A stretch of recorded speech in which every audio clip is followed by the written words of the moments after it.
Halo teman-teman, Assalamualaikum. Kembali lagi bersama saya Jadi Sania, mahasiswi program studi bimbingan konseling Islam di Universitas Islam Negeri Sultan Haji Muhammad Idris Samarinda. Pada kesempatan kali ini saya akan berbagi sebuah materi untuk memenuhi tugas mata kuliah saya, perkembangan psikologi, yang berjudul Perkembangan Kognitif Menurut Teori Vygotsky. Yuk kita bahas. Pertama adalah biografi dari Vygotsky. Vygotsky memiliki nama lengkap yaitu Lev Semyonovich Vygotsky. Vygotsky dilahirkan di Tsaris, Rusia di suatu kota Orsha pada tahun 1896. Ia merupakan keturunan Yahudi. Pada usia 15 tahun, ia dijuluki sebagai The Little Professor karena sikapnya sebagai pemimpin diskusi para murid. Memasuki usia 18 tahun, ia menulis ulasan mengenai Shakespeare's Hamlet yang kemudian ia masukkan dalam berbagai tulisannya mengenai psikologi. Ia mengenyam sekolah kedokteran di Universitas Moskow, namun tidak lama ia pindah ke sekolah hukum. Vygotsky pada usia 28 tahun, ia tertarik pada bidang psikologi di mana sebelumnya lebih tertarik pada bidang sastra dan sosial. Vygotsky memulai dengan menjadi guru sastra di sebuah lembaga pendidikan yang kemudian pihak sekolah juga memintanya untuk mengajar psikologi. Sebenarnya, Vygotsky juga belum pernah atau tidak pernah sama sekali menempuh pendidikan formal pada bidang psikologi. Inilah yang membuat Vygotsky tertarik untuk mendalami psikologi, yang akhirnya ia melanjutkan kuliah di bidang studi psikologi Moscow Institute of Psychology pada tahun 1925. Vygotsky wafat pada tahun 1934 di usia yang cukup muda, yaitu ketika berusia 37 tahun dikarenakan menderita penyakit TBC. Selanjutnya adalah teori perkembangan kognitif. Menurut Vygotsky dan Jean Piaget adalah berbeda. Teori perkembangan kognitif menurut Vygotsky yaitu teori di mana anak ketika belajar mendapat pengaruh besar dari orang tua dan orang-orang di sekitarnya.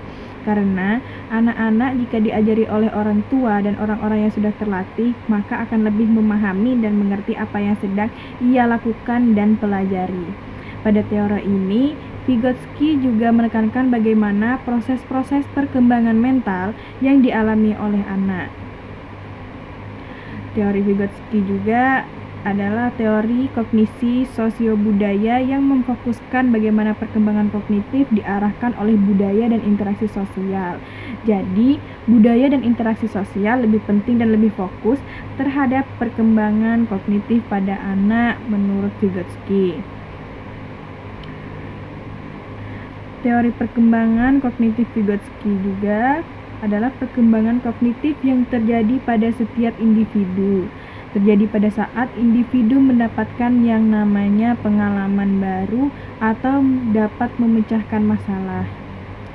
Dalam upaya yang namanya mendapatkan pemahaman kognitif, individu akan memadukan yang namanya pengetahuan baru dengan pengetahuan yang telah dimiliki sehingga muncul pengertian baru.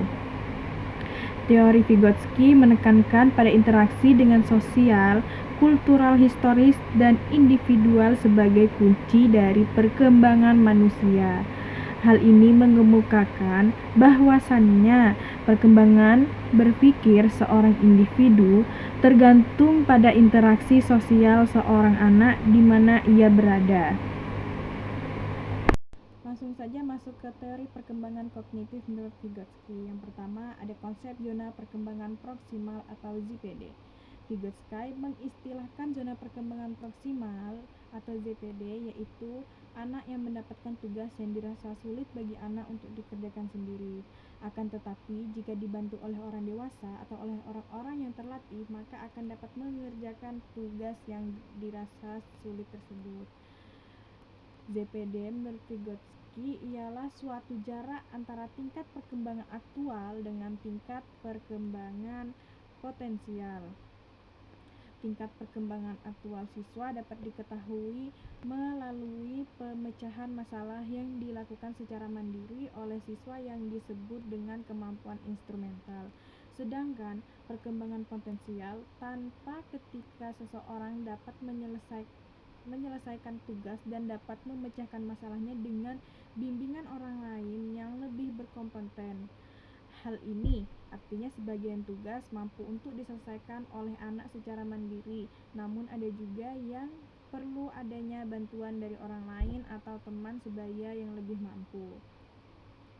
Selanjutnya yang kedua adalah konsep scaffolding. Vygotsky menjelaskan tentang perubahan dukungan yang dialami oleh anak selama proses pembelajaran ketik terkait dengan perkembangan kognitif.